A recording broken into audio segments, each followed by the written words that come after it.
going to talk about MS susceptibility weighted imaging on your MR scanner today. Fantastic, and I'm Nikos Evangelou. I'm a neurologist. We're both professors here at the University of Nottingham, and we have been working on the central vein for a number of years.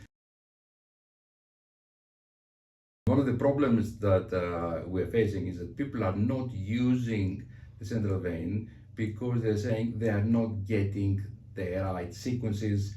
They are using susceptibility weighting, but it doesn't work.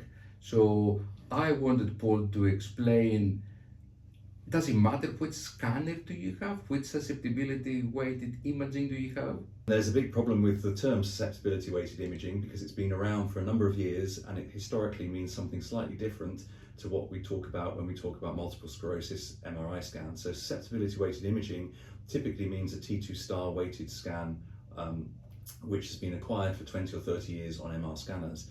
However, for the multiple sclerosis protocol, we're interested in a particular type of susceptibility weighted imaging, and this is a three-dimensional SWI scan rather than the old-fashioned two-dimensional SWI scans. There's a number of advantages of getting the 3D SWI scan.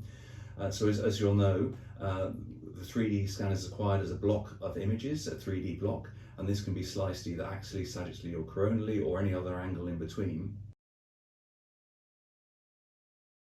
What is the benefit of the three-dimensional, the 3D for the central vein as opposed to the standard 2D?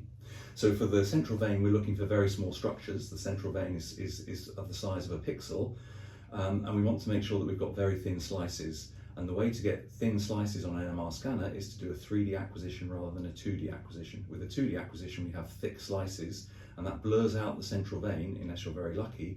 And so with an old-fashioned SWI scan, you will miss seeing most of the central veins. Whereas with these 3D SWI scans, you get a higher resolution scan in all three dimensions, allowing you to see the central vein in any orientation.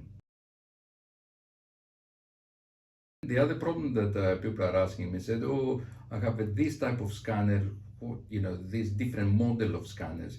Does it matter that the vendor, the make of the scanner and the model, does it matter? So all the main manufacturers, being GE, Philips and Siemens, have default 3D SWI protocols already on their scanner that the MR radiographers or MR tech can select from the manufacturer's protocol tree.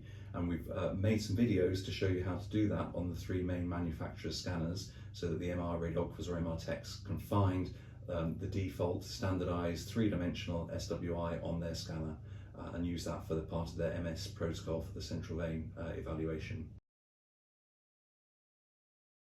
If I get a report that I cannot see any central veins or the images is very blurred, is it possible that they might have used a wrong sequence? Absolutely. So certainly for the radiologist, the first thing is to check whether it's a two-dimensional, three-dimensional scan, and if it's a two-dimensional scan, look at the slice thickness. If the slice thickness is 2 or 3 millimeters, you're probably not going to see the central veins. You need to use these 3D SWI protocols, which are available on all the main manufacturer scanners, 1.5T and 3T, although the image quality is better on 3T, of course. However, you're going to have to delve into the manufacturer's protocol tree to use the standardized protocol that's been optimized by the manufacturer for their particular scanner. The images will look slightly different from different manufacturers, and of course, being MRI, they have different acronyms, being SWAN or SWI and so on, EPI, things like that. And the protocol, the images will look slightly different, but we can see the central veins on all of these 3D protocols. Thank you very much, Paul. Thank you.